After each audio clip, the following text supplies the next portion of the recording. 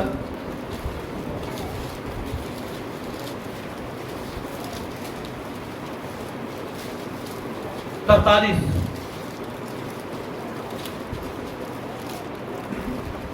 خداوند کے کلام میں لکھا ہے، اور یہ کہہ کر اس نے بلند آواز سے پکارا کہ اے لازر نکلا۔ جو مر گیا تھا وہ کفن سے ہاتھ پاؤں بندھے ہوئے نکل آیا، اور اس کا چہرہ رومال سے لپٹا ہوا تھا۔ یسوع نے ان سے کہا اسے کھول کر جانے دو۔ لازر ہے، 4 دن کا مردہ ہے۔ خداوند جانتا تھا کہ لازر بیمار ہونے والا ہے، لازر مرنے والا ہے، اور خداوند یسوع مسیح نے اس سے پہلے کہ لازر بیمار ہو فیصلہ کیا کہ ان سے الگ ہو جائے، لازر سے، مریم اور مارتھا سے خداوند نے فیصلہ کیا کہ الگ ہو جائے۔ جب خدا جانتا تھا کہ یہ بیمار ہوگا، مرنے والا ہے، خداوند جانتا تھا کہ اگر جب یہ بیمار ہوگا تو یہ مجھے کہیں گے کہ خداوند لازر بیمار ہے، اس کے لیے دعا کیجئے۔ تو جب یہ کہیں گے تو میں ان کو منع نہیں کر سکتا کہ میں دعا نہیں کروں گا۔ جب یہ کہیں گے تو مجھے دعا کرنی پڑے گی۔ جب میں دعا کروں گا تو وہ جو خدا کی مرضی ہے میں اس کے درمیان میں آ جاؤں گا۔ اس لیے مسیح نے چاہا کہ خداوند کی مرضی یعنی باپ کی مرضی پوری ہو۔ خداوند نے فیصلہ کیا جانے کا۔ جب خداوند ان سے الگ ہو گئے ہیں، لازر بیمار ہو گیا ہے، بیمار ہونے کے دوران خداوند کے پاس میسجز جاتے رہے ہیں، لازر بیمار ہے، آئے؟ خداوند نہیں آئے، لازر مر گیا ہے۔ خداوند کو پتا چلا، خداوند فیصلہ کرتے ہیں آنے کا کہ چلتے ہیں۔ خداوند کہتا ہے شاگردوں کو کہ آؤ لازر کو جگانے چلتے ہیں۔ شاگرد کہتے ہیں کہ وہ سویا ہوا ہے، اٹھ جائے گا، لیکن خداوند نے کھل کے ان کو بتا دیا کہ لازر مر چکا ہے، آؤ چلتے ہیں۔ جب خداوند شاگردوں کو ساتھ لے کر واپس آئے ہیں تو مریم اور مارتھا کو پتا چلتا ہے کہ خداوند آگے ہیں۔ آتی ہے ان کے پاس اور کہتی ہے خداوند اگر تو یہاں ہوتا تو ہمارا بھائی کبھی نہ مرتا۔ لیکن خداوند نے کہا ایمان رکھو،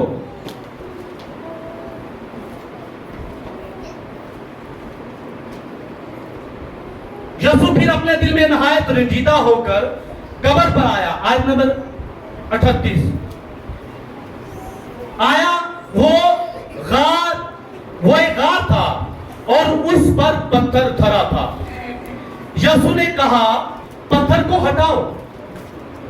اس مرے ہوئے شخص کی بہن مارتھا نے اس سے کہا اے خداوند اس میں سے تو اب بدبو آتی ہے کیونکہ اسے 4 دن ہو گئے۔ یسوع نے اس سے کہا کیا میں نے تجھ سے کہا نہ تھا کہ اگر تو ایمان لائے گی تو خدا کا جلال دیکھے گی؟ بس انہوں نے اس پتھر کو ہٹا دیا۔ پھر یسوع نے آنکھیں اٹھا کر کہا اے باپ میں تیرا شکر کرتا ہوں کہ تو نے میری سن لی، اور مجھے تو معلوم تھا کہ تو ہمیشہ میری سنتا ہے، مگر ان لوگوں کے باعث جو آس پاس کھڑے ہیں میں نے یہ کہا تاکہ وہ ایمان لائے کہ تو ہی نے مجھے بھیجا ہے۔ دیکھیں لازر مر چکا ہے، خداوند قبر پر آئے ہیں، خداوند کہتے ہیں پتھر کو ہٹاؤ۔ سب سے پہلے اس سے پہلے کہ خداوند اپنے جلال کو ظاہر کرے، اپنی پاور کو دکھائے،